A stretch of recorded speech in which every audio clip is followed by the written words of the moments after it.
Hi guys and girls, this is Claudia here from Metaldays 2017 with Loathe. Thank you. Thank you, hello. So you're here at the Metaldays for the very first time. So what is it like for you now? It's incredible. It's such a beautiful country and such a beautiful place to hold a festival. Right. And everyone's been very, very welcoming. And yeah, it's been cool. And so you're on the road at the moment. Yeah. What's your further plans going to be like? It's Italy tomorrow. And then I think it's Germany. Italy. Italy. Switzerland. Italy. Switzerland. Germany. Wow. Yeah. You learned that by heart. Yeah, we love Germany. We actually broke down in Germany on the way here. Yeah. Okay. So Germany doesn't love us. Oh. So, they're going to love you again. Hopefully. Yeah, right. So, you have an album out, and there's a special story. Oh, yeah. Very secret story.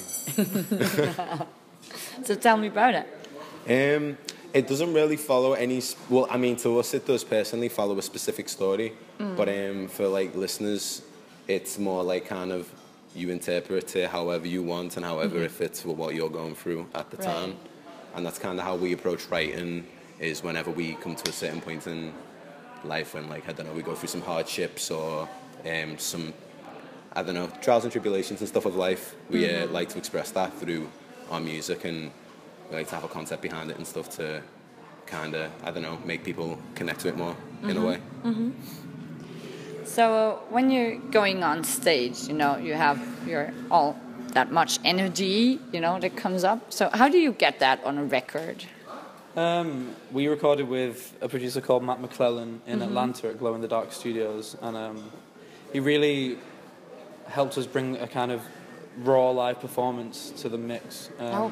We tried our best to kind of not be a cookie cutter metal band with a super polished, clean mix. We wanted it to really reflect the energy that we put off live, like you said. And I think working with Matt really helped that. The studio that we recorded in is one of a kind. So it was really a special sound for us, something that we wanted since the beginning.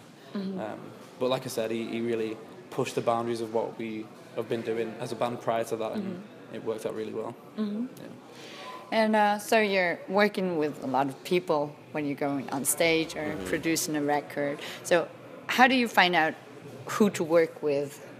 A lot of our team is just a lot of we just have a lot of close friends in our team. We got Zach, who's doing TM for this tour.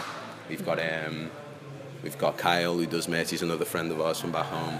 It's just mainly people we feel close with and comfortable with, and who understand and have the same vision as us when it comes to music and what we want to achieve and go for.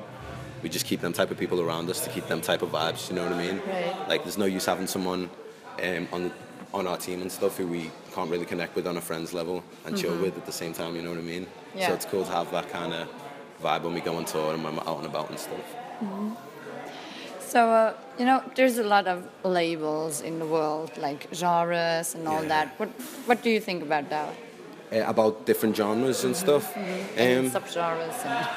And I don't want this to sound like typical or anything, but for us, it's mainly just we enjoy music as opposed to a specific genre, do you know what I mean? Right. And I think you'll find that if you listen to our recent album and stuff, we take a lot of influences from different genres and stuff that we enjoy, because we all have a lot of different tastes in this band that we all kind of mesh together and stuff. So yeah, we just listen to everything really. We don't have any barrier with music that we listen to. It's just if you can bob your head to it and it's got a cool beat, we'll probably enjoy it. Do you know what I mean? yeah.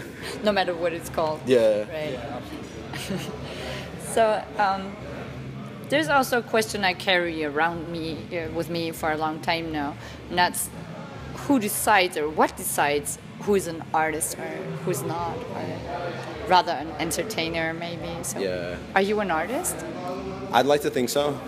I am an entertainer. I think we all are natural born entertainers in the band. We all have a musical background, and we've all been into music and performance and any sort of performing arts and stuff since a young age, and we've all found that connection within the band. So yeah, I'd class us all as artists, and performers, Kind of a mesh of the both. It's kind of something that we really take into consideration, because we we live what we do, really. Like, the only thing that we care about is this band and progression within the band. And I think focusing on both being an artist and being a performer, there's two different worlds of like what to think about. So we really try and be both in that case. Yeah. So what do you think is like the difference between the idea of an artist or an entertainer? An entertainer on its own could just be someone who is utilizing someone else's art or someone else's like composition of any sort of art form. So I think to be both, or just to be an artist, you have to like really create yourself and create in your own vision, and you just mesh them both together and perfect. Yeah. Cool. So thank you very much. Thank you very much. Yeah, thank you very much. And see you around. Yeah, definitely see you around. Watch out for the guys.